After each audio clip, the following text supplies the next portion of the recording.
Il était une fois, bien avant que les hommes ne foulent la terre de Yamato, un monde où les dieux régnaient sur les cieux, les océans et les profondeurs du monde.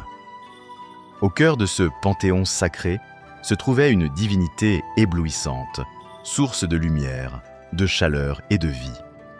Amaterasu Omikami, la grande déesse du soleil. Reconnue comme l'une des divinités les plus puissantes du shintoïsme, Amaterasu ne règne pas seulement sur le ciel. Elle incarne aussi la souveraineté, l'ordre et la continuité de l'Empire japonais. Son mythe est ancien, profond et toujours vivant dans les traditions nippones. Aujourd'hui, partons ensemble à la découverte de cette figure divine. Plongeons dans les récits anciens, explorons les temples sacrés et les symboles impériaux pour comprendre comment Amaterasu a forgé l'identité spirituelle du Japon.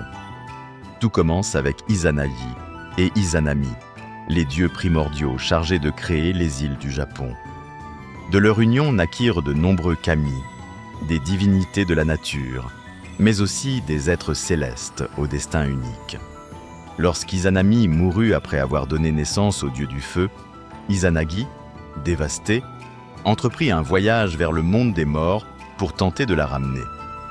Mais cette tentative échoua. Revenu souillé du royaume de Yomi, Izanagi accomplit un rituel de purification. C'est au moment où il se lave le visage que naissent les 3 enfants les plus célèbres. Amaterasu, déesse du soleil, naît de son œil gauche.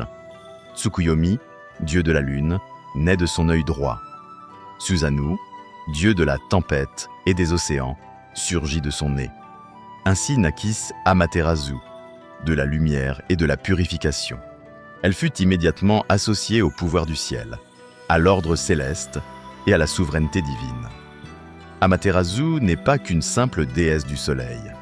Elle incarne le centre du cosmos divin dans la mythologie shintoïste.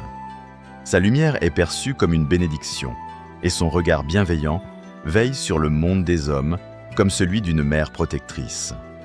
Elle règne depuis le Takamagahara, le haut paradis céleste, résidence des divinités célestes. Là, elle gouverne avec sagesse, distribuant lumière et chaleur aux êtres vivants. Mais son rôle dépasse le spirituel.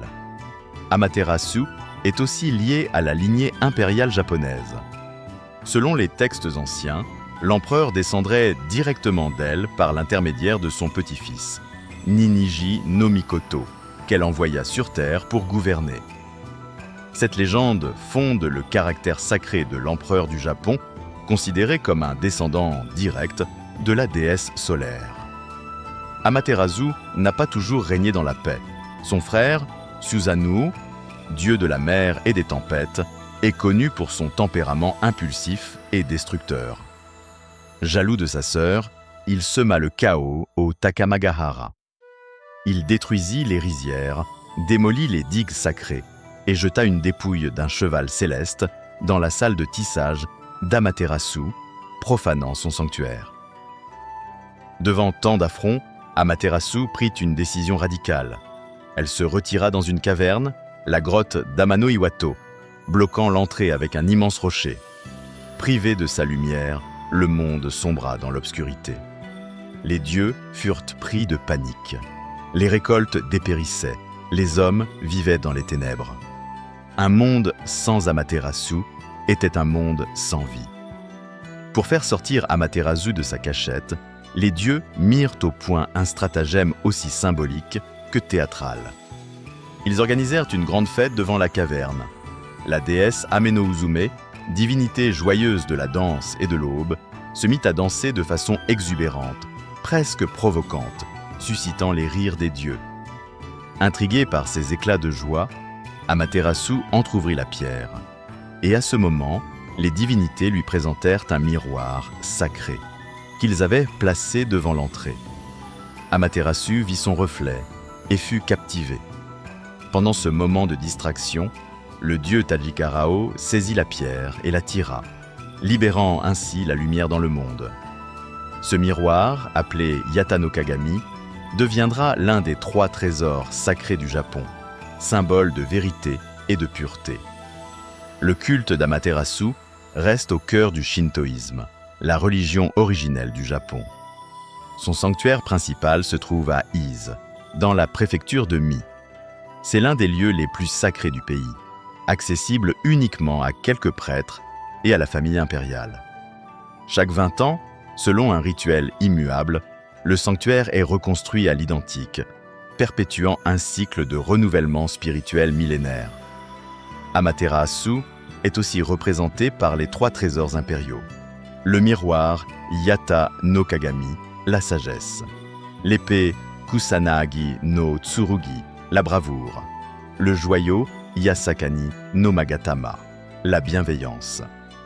Ces objets symbolisent l'héritage qu'elle a transmis à sa descendance terrestre, les empereurs du Japon. Aujourd'hui encore, Amaterasu continue de briller dans l'imaginaire collectif. On la retrouve dans le jeu Okami, où elle prend la forme d'un loup blanc céleste. Des mangas et animés comme Naruto ou One Piece, qui font référence à ses pouvoirs ou à ses mythes. De nombreuses œuvres d'art et d'illustration modernes la représentent comme une déesse lumineuse, à la fois douce et puissante. Elle incarne à la fois la tradition ancestrale et une spiritualité encore vivante. Dans une époque en quête de lumière et de sens, Amaterasu reste un symbole intemporel. Amaterasu n'est pas seulement la déesse du soleil, elle est la lumière de la civilisation, la mère symbolique du Japon, la gardienne de l'ordre céleste.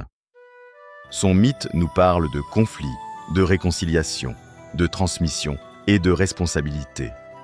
Elle nous rappelle que même dans l'obscurité la plus profonde, il suffit d'un éclat, d'un miroir tendu, d'une danse joyeuse pour rallumer la lumière. Dans les cieux, le soleil continue de briller. Et derrière lui, le regard bienveillant d'Amaterasu ne cesse d'observer le monde des hommes.